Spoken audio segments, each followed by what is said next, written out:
Hola, ¿qué tal amigos de Lo que la gente pregunta? ¿Cuál es la situación del país? Vamos a verlo desde la perspectiva de una de las grandes figuras políticas de los últimos años en Venezuela. Se trata del doctor Eduardo Fernández, jurista. También fue candidato presidencial en la década de los 80, terminando la década de los 80, cuando el gocho Carlos Andrés Pérez ganó en el 88. Él fue el candidato presidencial del Partido Social Cristiano Copey. Desde hace algunos años para acá es presidente del IFEDEC, dedicado a la docencia, y siempre ha tenido eso como su bandera. Cuando era candidato presidencial consideraba que el futuro de Venezuela estaba en la educación. Muchísimas gracias, Eduardo, por acompañarnos en Lo que la gente pregunta. ¿Cuál es la visión de la Venezuela de hoy en día desde la perspectiva de Eduardo Fernández? Pues muchas gracias, José Vicente, por tu invitación y comienzo por ratificar lo que acabas de decir. Hace 20, 25 años levanté el tema de que la necesidad prioritaria de Venezuela era ganar la batalla de la educación, de la ciencia, de la tecnología, de la informática, y hoy eso sigue siendo una primerísima necesidad. Con más y mejor educación, este país estaría mucho mejor. Y si nos hubiéramos ocupado desde antes, hoy día Venezuela sería un país mucho mejor. Pero no hay que mirar sobre la leche derramada, hay que ver qué tenemos que hacer hoy. Y entre muchas cosas que tenemos que hacer, pero la prioritaria es mejorar la educación de todos los venezolanos, garantizar educación de calidad a todos los venezolanos, especialmente a los sectores más necesitados y más pobres. Ahora, ¿es factible mejorar la educación cuando hoy en día en Venezuela pues la gente pareciera que está divorciada de esa realidad, de esa necesidad, cuando los profesores se están yendo del país porque tienen mejores ofertas laborales, mejores salarios en el extranjero, cuando el gobierno reconduce el presupuesto de las universidades año tras año, cuando poco a poco parece ser que el tema de la educación es un campo de batalla ideológico y lo único que le interesa al gobierno es lavarle el cerebro a los muchachos? Hay que cambiar al gobierno. Yo soy partidario de cambiar al gobierno por los mecanismos previstos en la Constitución, por alguno de ellos. Pero necesitamos un gobierno que proclame que es mucho más importante tener escuelas decentes para los niños de los barrios venezolanos, escuelas que tengan agua, que tengan baños, que en los baños haya papel toalé, que tengan libros, que tengan los equipos electrónicos indispensables para una educación moderna, que estar gastando tanto dinero en juguetes bélicos que nunca los vamos a utilizar. ¿Cuánto dinero ha gastado este país a lo largo de los años en comprar tanques y aviones que nunca han servido para nada, aviones de guerra y tanques de guerra? Vamos a invertir en educación, vamos a declarar que la educación es la primera prioridad.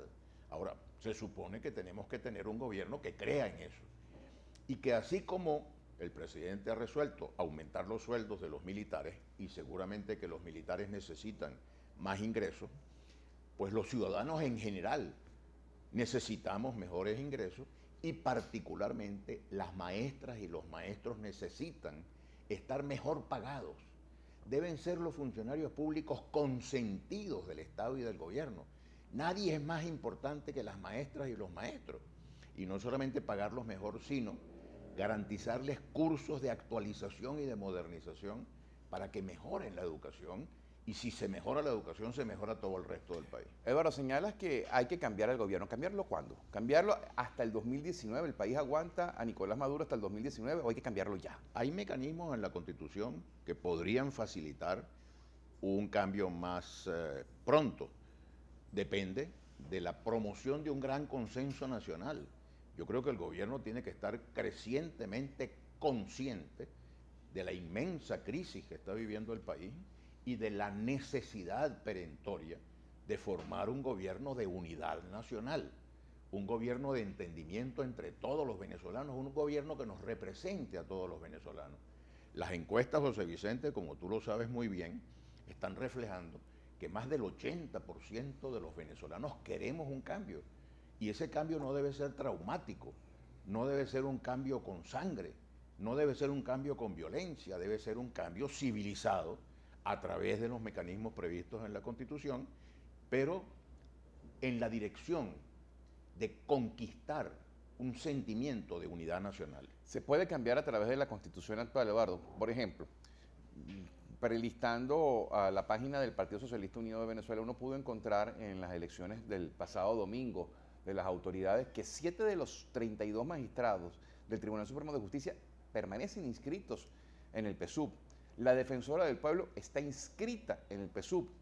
2 de los 5 fiscales que acusan a Leopoldo López están inscritos en el PSUV, solamente por mencionar algunas figuras. No tenemos Contralor General de la República desde hace 4 años aproximadamente que falleció, no se ha sustituido. La fiscal general de la República trabajaba en el Canal 8. La presidenta del Tribunal Supremo de Justicia era la procuradora general de Hugo Chávez Frías. Una de las rectoras del Consejo Nacional Electoral, Socorro Hernández, era ministra de Hugo Chávez Frías. Y solamente he listado algunos de los ejemplos de cómo las ramas del poder público están contaminadas por el Partido Socialista Unido de Venezuela. Entonces, hay una salida constitucional con estas figuras. Y esas son las cosas que tenemos que cambiar.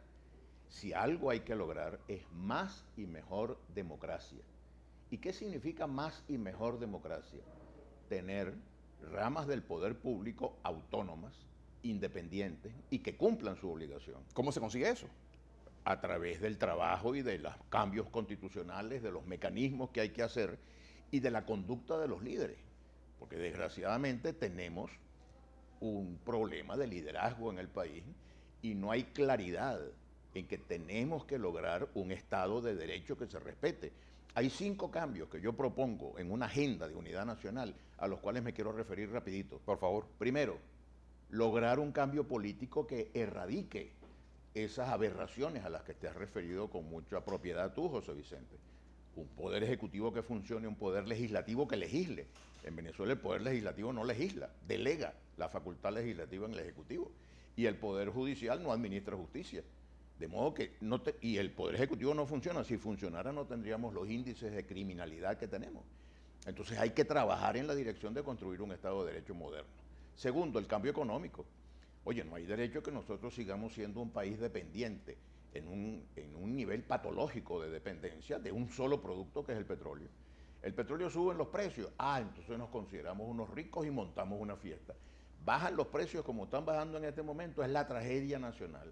Bueno, si tuviéramos otros factores de producción no tendríamos esa situación. Tercer tema, el tema social.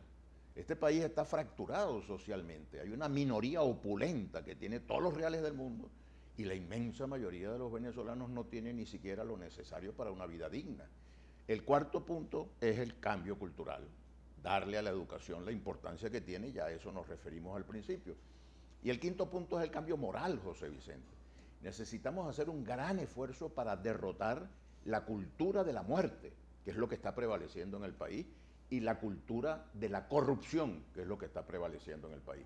Esos 5 cambios deberían unificarnos a todos los venezolanos para trabajar en la dirección de hacer una Venezuela mejor. Yo quisiera brevemente, por favor, que analicemos cómo alcanzamos cada uno de esos 5 aspectos y en qué tiempo considera Eduardo Fernández que se pueden lograr. Por ejemplo, el cambio político. ¿Cómo se cambia la situación política de Venezuela y en qué plazo? Toma tiempo. No hay soluciones mágicas. Hay algunos que creen que los cambios se producen por golpes de Estado. Si los golpes de Estado fueran la solución, Venezuela sería un paraíso terrenal, porque si algo ha habido en Venezuela son golpes de Estado. Otra solución mágica que se le ocurre a la gente es convocar una constituyente. ¿Están en desacuerdo con la constituyente, Eduardo Fernández? Definitivamente. ¿Por qué? Y estuve de acuerdo con el cambio anterior, porque creo que la única constituyente que se justifica es la de 1811. Los países se constituyen una sola vez. Después establecen mecanismos que permitan ir modernizando la Constitución. Pero la constituyente es el poder absoluto. Y a mí no me gusta el poder absoluto en manos de nadie, ni siquiera en manos mías. El poder absoluto no es conveniente. El poder corrompe y el poder absoluto corrompe absolutamente. Pero hay que cambiar la constitución actual. Y estamos sufriendo las consecuencias de haberle dado el poder absoluto en una constituyente a una persona en 1999. Y todavía 15 años después estamos pagando las consecuencias. Pero ¿qué es lo que digo? Si lo que se quiere es el cambio de la Constitución, que en conversaciones privadas contigo me lo has dicho con mucha lucidez, hay mecanismos para modernizar la Constitución. sin necesidad de darle a nadie el poder absoluto. Y esos mecanismos deben utilizarse para modernizar el Estado venezolano, acabando, por ejemplo, como lo hemos hablado, con la reelección presidencial. A mí me parece que la reelección presidencial ha hecho un daño inmenso al país, antes y ahora. Y además, acabando con el presidencialismo exagerado, con el centralismo exagerado, con el estatismo exagerado, y haciendo un país más democrático y más oxigenado, más moderno, más flexible. Entonces, ese cambio toma tiempo. Todos los cambios que hay que hacer, el económico, el social, el cultural y el moral, reclaman tiempo, dedicación, patriotismo, amor por Venezuela. Y hay tiempo, Eduardo. ¿Crees que el país está en la paciencia dispuesto a darle más tiempo a este gobierno? A este gobierno no. Yo creo que este gobierno tiene que hacer los cambios el propio gobierno, o si no, facilitar que venga un gobierno de unidad nacional que lo sustituya. Ahora, no hay soluciones mágicas. Tú me dices, toma tiempo. Claro que toma tiempo. Cuando yo propuse hace 25 años que hiciéramos de la educación la prioridad nacional, mucha gente me decía, pero es que eso toma tiempo. Claro que toma tiempo. No hay ninguna solución mágica, no hay ninguna solución que nos permita decir, mañana, cambiamos a Maduro y se acabó todo. No, eso no se cambia porque se cambia el presidente. Yo me acuerdo, José Vicente, estábamos muy niños tú y yo, pero había gente que decía que el país se componía si salíamos de los adecos y los copellanos. Salimos de los adecos y los copellanos y no se resolvió ningún problema, sino que se agravaron todos. Después la gente decía, si salimos de Chávez, se arreglan los problemas. El buen Dios se llevó al señor Chávez para una mejor vida y, sin embargo, los problemas no solamente no se han resuelto, se han agravado. Entonces ahora oigo gente que dice, no, es que basta con salir de Maduro. No. Los cambios en Venezuela son importantes, hay que empezar ya, hay que ir con velocidad, pero toman tiempo. Vamos un poquito con más velocidad para analizar los otros aspectos. Económicamente, ¿qué hay que cambiar según Eduardo Fernández? ¿Qué haría, por ejemplo, Eduardo Fernández con el control cambiario? Quitarlo. Lo primero que hay que hacer es anunciarle al país y al mundo que vamos a quitar esa aberración que llaman el control de cambios, que es la fuente de toda la corrupción que hay en el país. Acabar con los controles artificiales de la economía, anunciar que vamos a hacer una economía moderna, convocar inversiones, anunciar el respeto a las inversiones, que no se va a expropiar, que no se va a confiscar la propiedad de nadie, que vamos a cumplir el mandato de la Constitución de respeto a la propiedad privada y atraer inversionistas nacionales e internacionales para desarrollar al país. Ahora, Eduardo, ¿es factible hacerlo con los pies en la tierra cuando, por ejemplo, Venezuela es una nación de gente que quiere que me lo dé todo el papá Estado, que se acostumbró a eso, cuando tenemos, solamente voy a citar un caso, una legislación laboral extremadamente onerosa, pero si a alguien se le ocurre mencionar que voy a modificar la legislación laboral, me está robando mi dinero, me está quitando lo que a mí lo que yo merezco, etcétera, y entonces eso lleva a la espiral del populismo político. No, yo no me meto yo más bien, si cambio la legislación laboral es para darle más, para complicar más el panorama. Pues fíjate tú que uno de los 5 cambios que propongo es el cambio cultural. Hay que sustituir la cultura del populismo, que por cierto no la inventó el chavismo. El chavismo lo que hizo fue agravarla. Ese es un pecado que venimos arrastrando de mucho tiempo atrás, pecado en el cual tienen mucha responsabilidad los gobiernos de Acción Democrática y de COPEI. Tenemos responsabilidad en eso. En la cultura del estatismo, del populismo y del rentismo petrolero. Es gravísimo lo que ha ocurrido en el país y hay que corregirlo. Entonces, más que plantear un debate sobre quién tiene más culpas en el pasado, yo creo que desde que apareció el petróleo no le hicimos caso a la recomendación que nos hizo un gran venezolano que fue Arturo Uslar de sembrar el petróleo, de aprovechar el petróleo para diversificar la economía. Ahí enfrente, José Vicente, a muy pocas millas náuticas de Venezuela, hay una isla que se llama Aruba, una isla preciosa, con una gente encantadora. Ahí todo el mundo vive feliz, todo el mundo vive en buenas condiciones. ¿Y por qué? Porque tienen turismo. Y el turismo de Aruba es con el sol, que es el mismo venezolano, con el mar, que es el mismo venezolano, con el clima, que es el mismo venezolano, con playas muy bellas, nosotros las tenemos. Nosotros podríamos tener, además de petróleo, turismo, industria, minería, agricultura, cría, pesca, 1000 cosas, pero no. Como tenemos petróleo, vivimos del petróleo y cuando baja el precio del petróleo, tragedia.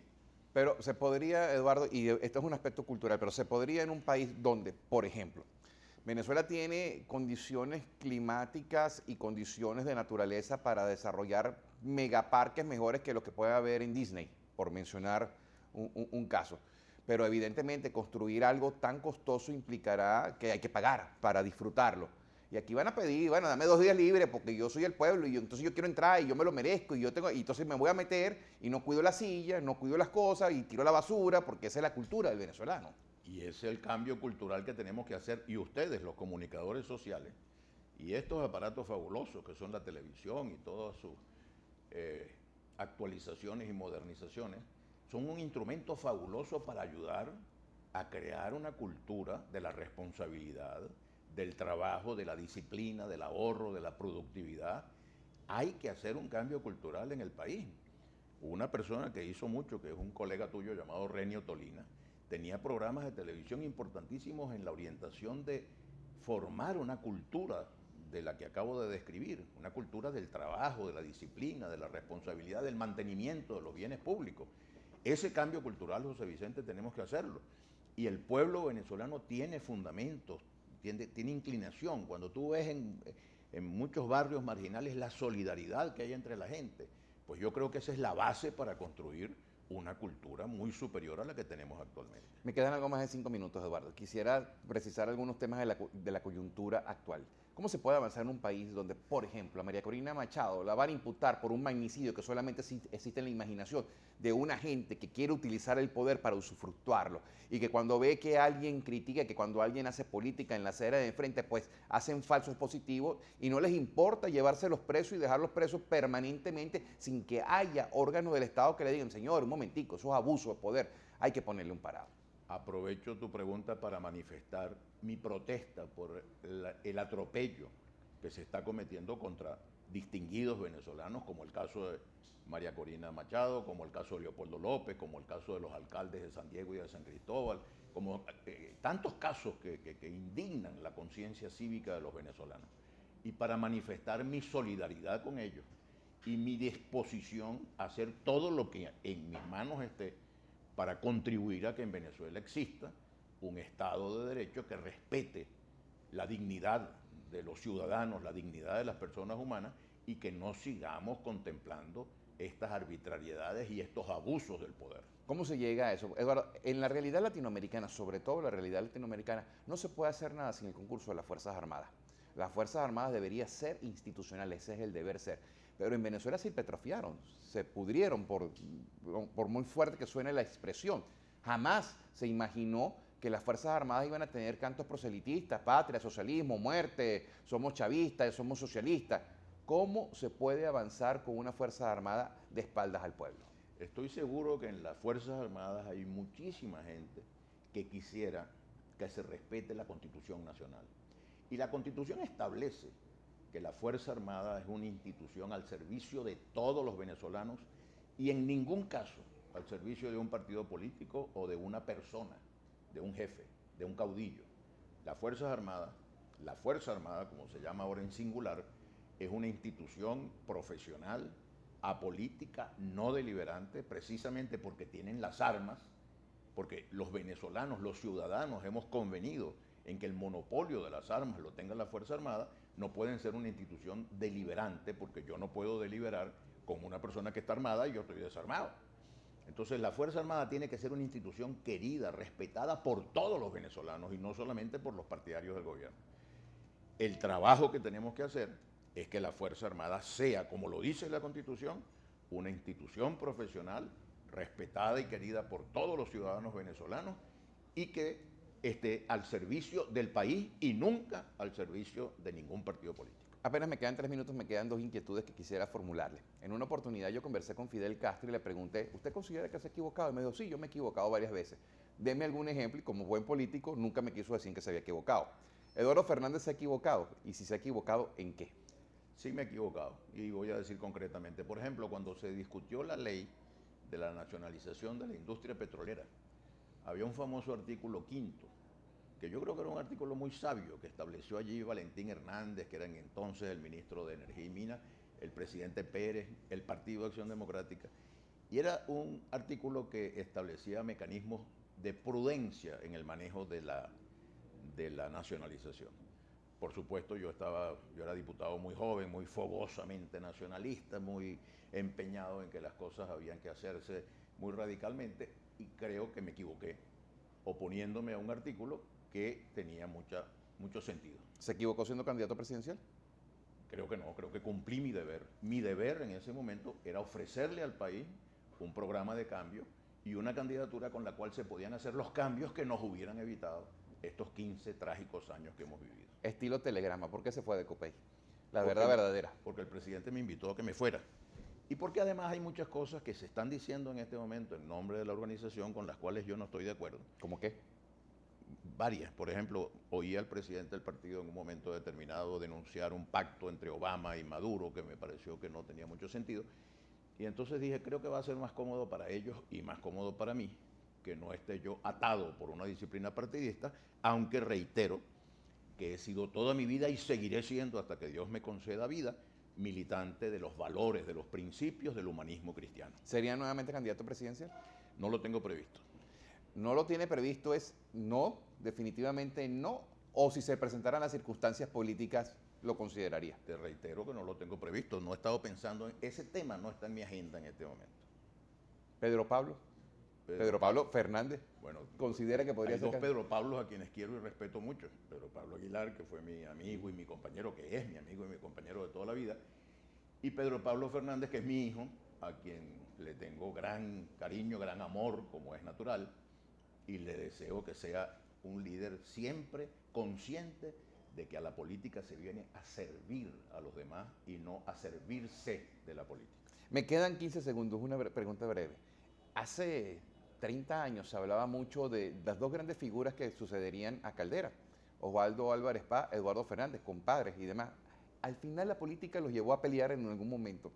¿Qué lo acercó, lo alejó de Caldera y de Osvaldo Álvarez Paz? Muy brevemente. A Caldera un gran respeto y una gran admiración, uno de los venezolanos más importantes de la segunda mitad del siglo XX venezolano. Osvaldo, un vínculo muy entrañable. Él me hizo el honor de darme un hijo de él, de ahijado, de modo que eso para mí es un compromiso eterno de gratitud y de afecto y de simpatía. Muchísimas gracias, Eduardo. Eduardo Fernández, presidente del IFEDE, por habernos acompañado en lo que la gente pregunta, y ustedes, amigos, por haber estado allí presentes.